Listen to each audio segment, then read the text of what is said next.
All right, we continue to place in sharp focus matters around men in the context of International Men's Month. And today, we're discussing present fathers. And we're joined virtually by entrepreneur TT Mbha and his father, Serame Mbha, who's joining us in studio. So they are the co-hosts of SABC 2 TV series Like Tyma Like Ntwana, which features fathers and sons, uncles and nephews, or grandfathers and grandsons sharing their stories and journeys. The goal really is to foster open conversations and healthy relationships between men and their children, which is the basis of today's discussion, as we'll be exploring the importance of being a present father and how men can positively impact their families and communities.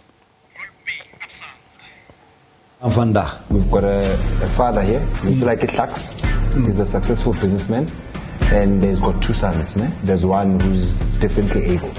I use that to discover to negative. Yeah. Or actually, now that I'm tackling the challenge, I need to work times 2 or more. I don't know. It's a way of you kind of get used to having the challenges. So, when I know, how do you handle that when you see people being insensitive towards you and your brother? Catch Like Tyma Like Ntwana every Thursday evening at 8:30 on SABC 2. Well, that was the Mbhas, and they join us in studio and virtually. The Mbhas, a very good morning to you. Thank you so much, gentlemen, for joining us. Welcome. Good morning. Very good morning to you too. Eta. Away. Good to have you, gents, on the show. Mbha Senior, I'm going to start with you. Let's talk about, what kind of boy was TT growing up, and just looking at him as the man and the father that he is today. Would you say that your efforts in raising him paid off, and he became the person that you've dreamt he was going to be?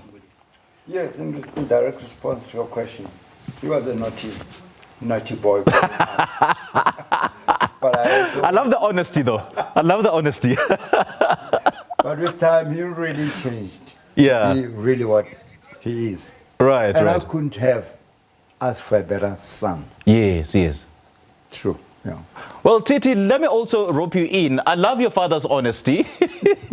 The fact that he was telling us how naughty you were, but you became, a really inspirational figure, not only in your family, but nationally. And you founded Tyma, which is a movement that is doing so well that the Department of Social Development in Gauteng even awarded you, for the work that you do. Let's talk about your inspiration behind establishing an organization that looks at, focusing on men and their roles as fathers in society.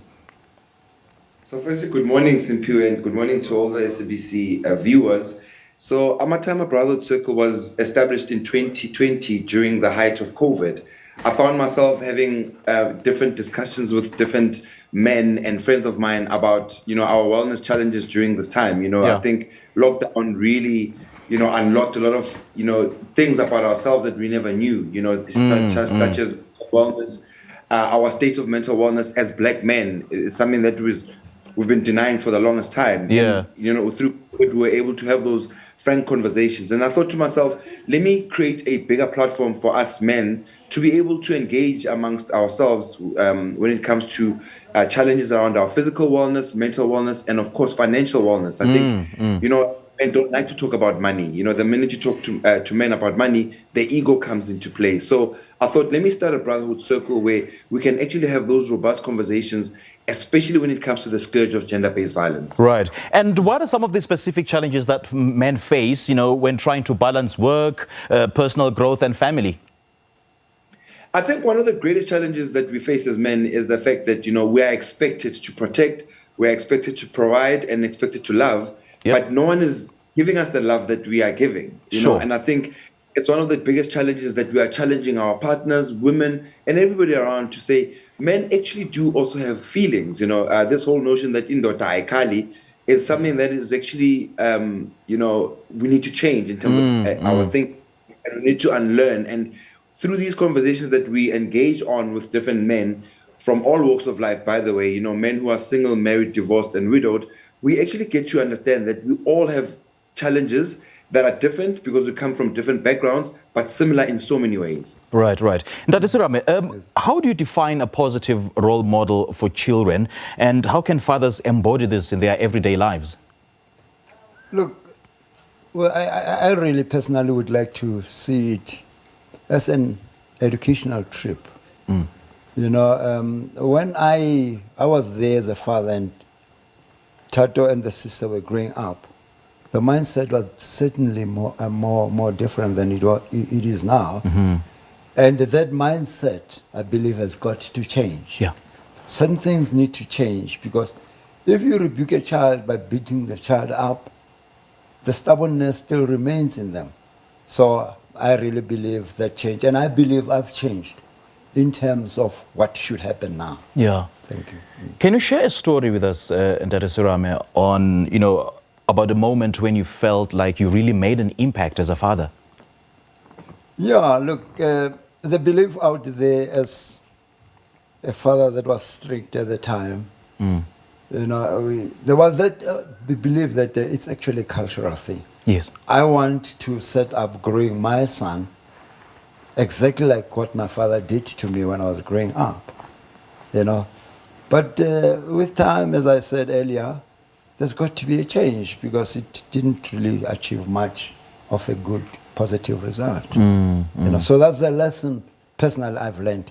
And I would like to throw it out there to dads that don't want to change, that please, we've got to change. Yeah. And TT, I'm going to pose the same question to you, to share a personal story or a moment where you felt you've truly made an impact as a father.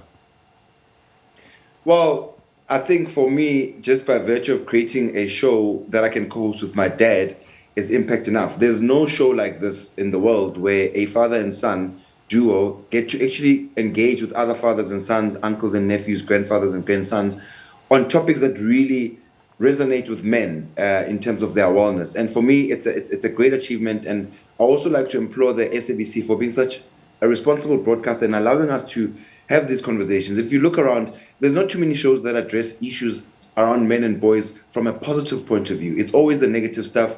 Men are trash. Men are not doing this. So we actually deliberately and intentionally want to highlight that there are actually some very solid and healthy relationships between men and boys out there that we need to shine a spotlight on. Yeah. And how can men create a safe and open environment where their children, feel comfortable sharing their thoughts and emotions with their fathers? I think it's important for a lot of dads to have an open line of communication with their kids.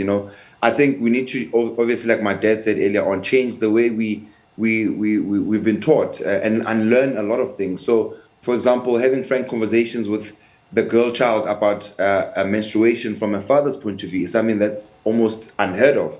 And these are things that we want to encourage around the TT Mbha Brotherhood Circle to teach men about menstruation. Yeah.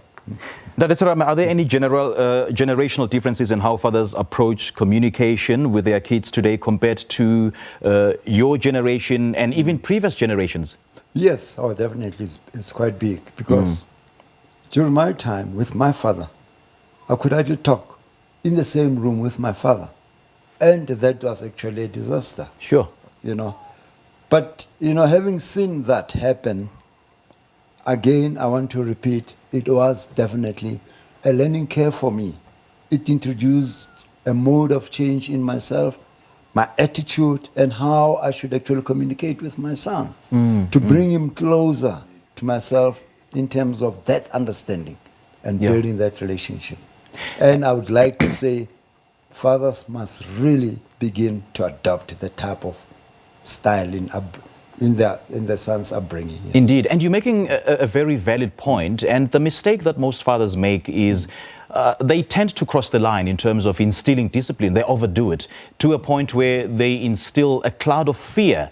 And the children become so fearful of their fathers. So how then, as fathers, do we balance, to strike a healthy balance between being strict and opening lines of communication between our children? Yeah, look, it's again a learning curve. It's not very easy to change overnight. Yeah.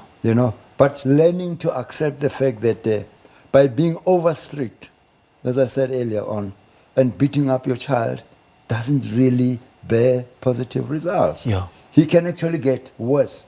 And some of the crimes envisaged, are a build-up from there, because he will go the other way to what you really want to instill in him in terms of what you want to enact as a disciplinary measure. Yeah. And TT, let's Yeah. talk another scourge which is affecting most men or fathers, that of being denied, their sons or presence in their sons' lives, as it were, as a result of custody battles with baby mamas, as it were, or any other issue. How do we overcome that? I think we need to take on, the government when it comes to that, especially because there's so many men out there that are being denied access to their children, and that does cause a lot of mental wellness related challenges. If you look at how men, when it comes to the issue of suicide, we have more men committing suicide because of the mental wellness issues and the financial struggles that men go through when it comes to having access to their children. A case in point is one of the episodes dealt with a father who went through a struggle of 8 years just to get access to their child. Yeah. And that 8 came at a cost. I mean, the guy spent more than $500,000 just trying to fight this battle in court. And that money or those funds could have actually gone to the greater benefit of their child in terms of their education.